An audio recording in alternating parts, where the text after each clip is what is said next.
হরে কৃষ্ণ, রাধে রাধে। সত্য, ত্রেতা, দ্বাপর, কলি, এই তো চারটি যুগ। এই চারটি যুগের মধ্যে মহাজন বললেন সর্বশ্রেষ্ঠ যুগ হচ্ছে কলি যুগ।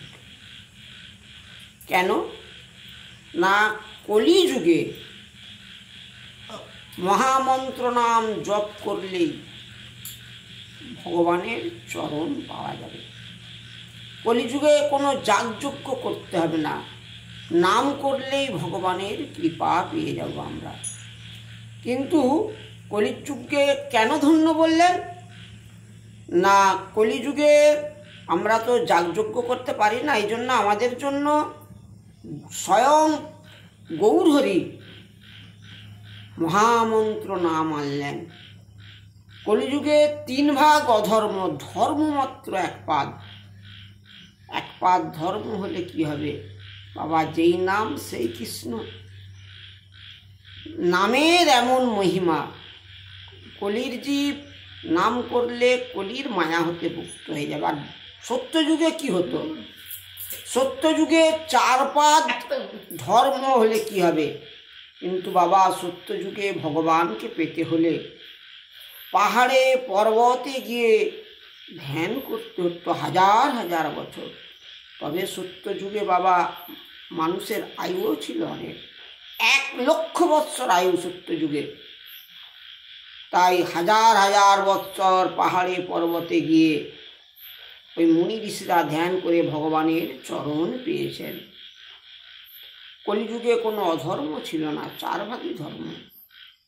এরপরে কি এসে গেল না, ত্রেতা যুগ। সেই সত্যযুগের স্বয়ং ভগবান নারায়ণ 1 অংশ থেকে 4 অংশ হলো, রাম, লক্ষ্মণ, ভরত, শত্রুঘ্ন। ত্রেতা যুগে আবার মানুষের আয়ু কমে গেল, 1 লক্ষ বৎসর থেকে হয়ে গেল মাত্র 10,000 বৎসর। এই ত্রেতা যুগে ভগবানকে পেতে হলে যাগযজ্ঞ করতে হতো।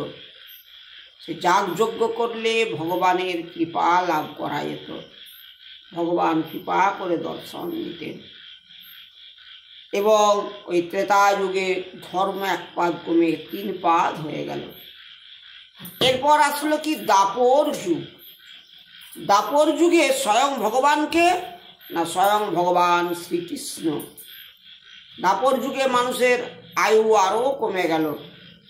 সত্য যুগে 1 লক্ষ বৎসর, ত্রেতা যুগে 10,000 বৎসর এবং দ্বাপর যুগে হয়ে গেল 1,000 বৎসর। দ্বাপর যুগে ভগবানকে পেতে হলে কি করতে হতো? সেবা অর্চনা। সেবা করতে জানতো কে? বৃন্দাবনের গোপীরা। ওনারা ভগবানকে মনের মতো করে সেবা করতেন, সেবা দিতেন, ওনাদের প্রাণ। এরপর আসলো এই কলিযুগ। কলিযুগে মানুষের আয়ু কত? মাত্র 100 বৎসর।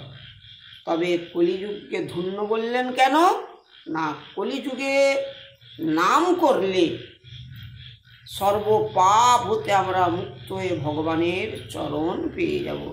তাই আমাদের প্রত্যেকের কর্তব্য, নাম ছাড়া গতি নাই। যেই নাম সেই কৃষ্ণ, ভজ নিষ্ঠা করি। নামেরও সহিত আছে আপন শ্রীহরি। রাধে রাধে।